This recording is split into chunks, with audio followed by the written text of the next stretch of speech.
I held my basket tightly as I walked down the alley, observing fresh tomatoes and other fruits. Dinner was going to be a family affair tonight. 2 men stood right in front of me. "We are going to kill it," one of them said. My heart paused. That voice, I've heard it before. 1,000,000 times in my head, but one time in reality. My hands began to shake. It couldn't be. No, it couldn't be. "I am ready for the next one, dude. We're going to kill it, I tell you," he said. Again. The basket dropped from my hands as I moved backward, to the nearest exit. I didn't care about the stares I got. I just needed to get away. From here, from him. His voice was the ghost that haunted me, ever since that night. It was the 31st of December 2018, and Jordan's house party was the talk of the town. And just like every other teen in the street, I was eager to attend. Although I convinced my mum I was having a sleepover at my friend, June's house. We walked into the party, drinks in hands. June and I. You could feel the vibe and fast fading of time as the year slowly ticked to an end, while we jubilated in the sweaty, congested room. I needed to use the restroom, but June insisted I stayed for the countdown. Yes, the New Year countdown. It was about to begin. "Ready!" Jordan yelled. There was a chorus of yes from the crowd. It was at that moment I heard the first gunshot. I turned to June. Her eyes had that lasting joy as she held my hands tightly. "It's probably just fireworks," she said, smiling.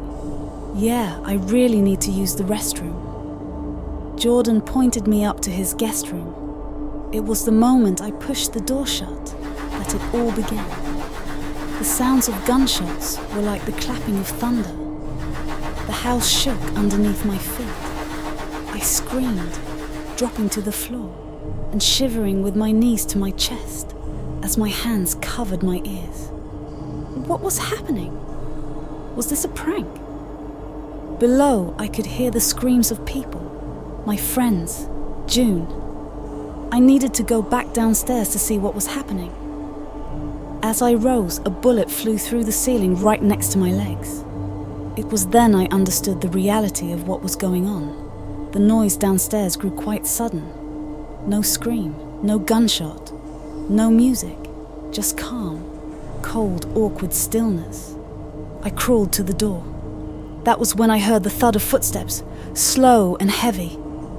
"You can check in there," the deep voice commanded. "Kill anyone you see." Unfrozen from my trance, I turned around, racing to the only hideout in the room, under the bed. As I found a bit of comfort underneath the dark, dusty shade of the mattress, the door creaked open, slowly. I could tell the person at the door was uncertain.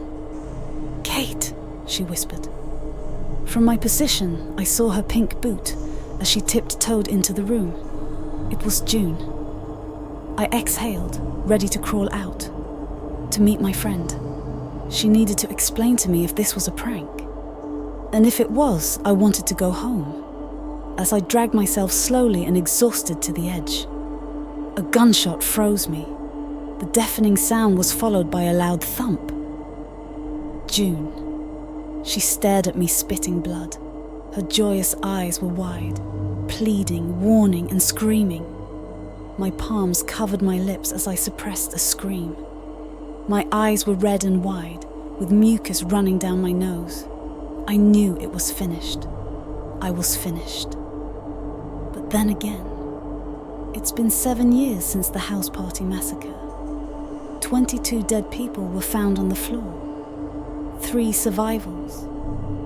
I had survived only by the grace of God and the hurried evacuation of the killers. I remember laying there for minutes, my eyes shut as I prayed. Something I've never done of my own will before.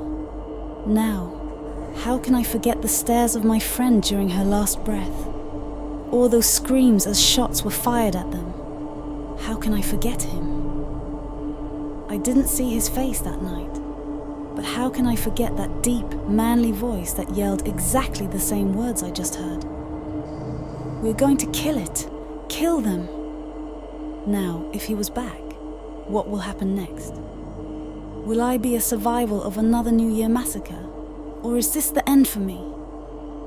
My back connected to the wall as I walked into the restroom.